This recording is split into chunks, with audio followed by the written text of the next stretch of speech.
Carriers हैं, depending upon कि आप प्लांट सेल, एनिमल सेल या फिर फंगल सेल, बैक्टीरियल सेल ले रहे हैं, अलग अलग एंजाइम्स और डिटर्जेंट्स यूज करके चिल्ड इथेनॉल डाल के एकदम ठंडा ठंडा इथेनॉल स्पूलिंग के जरिए निकाल लीजिए या फिर सेंट्रीफ्यूगेशन मशीन में निकाल लीजिए। उसके बाद उस डीएनए के अंदर वो जो सिलेक्टेड हिस्सा है उसे एम्पलीफाई करना है, जिसके लिए पॉलीमरेज चेन रिएक्शन पीसीआर जो अभी अभी पढ़ा, amplification of the gene of interest, polymerase chain reaction के लिए क्या क्या इंग्रेडिएंट्स चाहिए थे, थर्मोसाइक्लर मशीन चाहिए था, तो सब बताया मैंने आपको, राइट नाउ।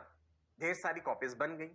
अब चौथा स्टेप है कि इन कॉपीज का मॉडिफिकेशन करना पड़ेगा, फिर से मॉडिफिकेशन बाय पीसीआर। ये रहा हमारा एम्पलीफाइड जीन ऑफ इंटरेस्ट, ये रही हमारी वो मशीन थर्मोसाइक्लर पीसीआर मशीन, है ना। नाउ अब हम क्या चाहते हैं कि वो जो जीन ऑफ इंटरेस्ट था ना वो मॉडिफाई हो जाए, थोड़ा सा उसके कुछ आगे भी लगाना है, थोड़ा सा उसके कुछ पीछे भी लगाना है। क्या है मतलब इस बात का? Sequences are added to the amplified genes. ऐसे सीक्वेंसेस ऐड करने पड़ेंगे उस मॉडिफाइड जीन के आगे पीछे जिन सीक्वेंसेस को आइडेंटिफाई कर पाए हमारे एंजाइम्स, रिस्ट्रिक्शन एंडोन्यूक्लियसेस, जो मॉलिक्यूलर सीजर्स हैं। जब हमें ये काटना है जीन तो हमें मॉलिक्यूलर सीजर्स इस्तेमाल करने पड़ेंगे, और मॉलिक्यूलर सीजर्स, रिस्ट्रिक्शन एंडोन्यूक्लियसेस कुछ पर्टिकुलर सीक्वेंसेस को ही आइडेंटिफाई करते हैं, है ना।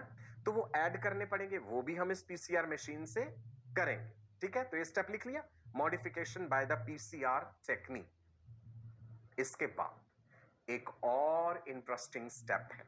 What is that interesting step?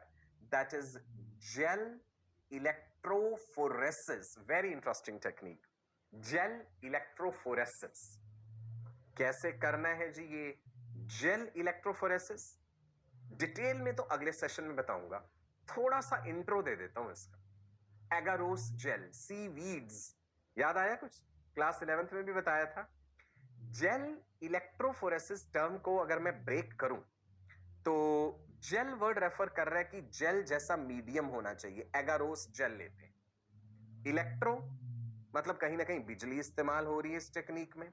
Phoresis means being carried, यानी एक जेल जैसी चीज होती है जिसमें डीएनए सैंपल हम लोड कर देते हैं और उसमें बिजली का करंट जब छोड़ते हैं तो एक हिस्से से, एक इलेक्ट्रोड से दूसरी इलेक्ट्रोड की तरफ डीएनए भागना शुरू करता है। क्यों? डीएनए पे तो चार्ज होता है ना। कौन सा चार्ज? पॉजिटिव चार्ज होता है डीएनए पे कि नेगेटिव चार्ज होता है? Negative charge. DNA is negatively charged, तो वो भागना शुरू करेगा फिर पॉजिटिव चार्ज की तरफ। यही बेसिक सिद्धांत है इस जेल इलेक्ट्रोफोरेसिस का, right. So the charged molecules are carried in an electric field.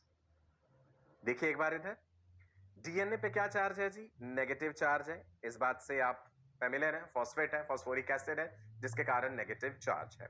पूरी टेक्निक क्या है, कैसे हम जेल तैयार करते हैं जेल इलेक्ट्रोफोरेसिस के लिए, ये मैं आपको अगले सेशन में डिटेल में समझाऊंगा, बड़ा ही मजा आएगा।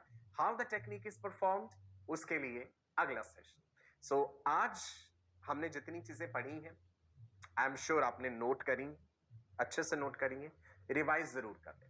आज तो आसान लगी होंगी सुनने में, एंजाइम्स के नाम भी याद हो गए होंगे, lysozyme, cellulase, chitinase, detergent use किया, चिल्ड इथेनॉल यूज किया, स्पूलिंग क्या है, टैक पॉलीमरेज क्या है, पीसीआर टेक्निक क्या है, क्यों करनी है, कौन से वैज्ञानिक ने इसमें इंपॉर्टेंट कंट्रीब्यूशन दिया, सब चीजें आज तो आपको हो गई हैं याद। पर भूलना नहीं है, उसके लिए रिवीजन जरूरी है। डेली प्रैक्टिस पेपर्स आपको प्रैक्टिस करते रहना, उससे कॉन्फिडेंस बढ़ेगा। जितने क्वेश्चंस करोगे कुछ गलत भी होंगे, कोई बात नहीं, इंसान गिरता है तभी तो फिर वो उठता है, आगे बढ़ता है। So you have to do that, right जी। चलिए, मैं आपका अपना डॉक्टर सचिन कपूर अब आपसे विदा लेता हूं, आपको नमस्कार कहता हूं, ढेरों गुड विशेस देता हूं। फिर मिलेंगे अगले सेशन में, जेल इलेक्ट्रोफोरेसिस टेक्निक आपको समझाऊंगा और उससे कहानी आगे बढ़ाएंगे बायोटेक्नोलॉजी के इस सुहाने सफर की। तब तक के लिए नमस्कार, bye bye, God bless you all, wish you all a very bright and prosperous future. पढ़ते रहिए, खुश रहिए।